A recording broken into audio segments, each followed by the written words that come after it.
Here we have a Baldor 762 bench grinder.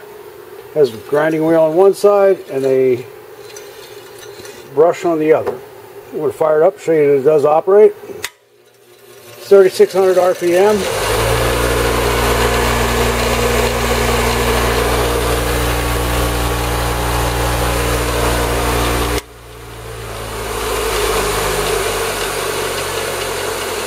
It includes two guards and your hardware to attach the guards to the post here.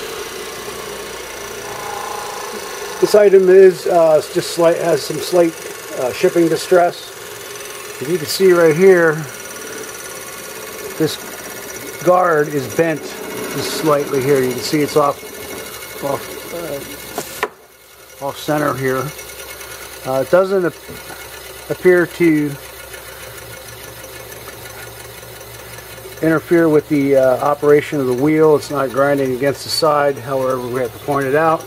There's a small hairline crack here, and there's one in the back right here.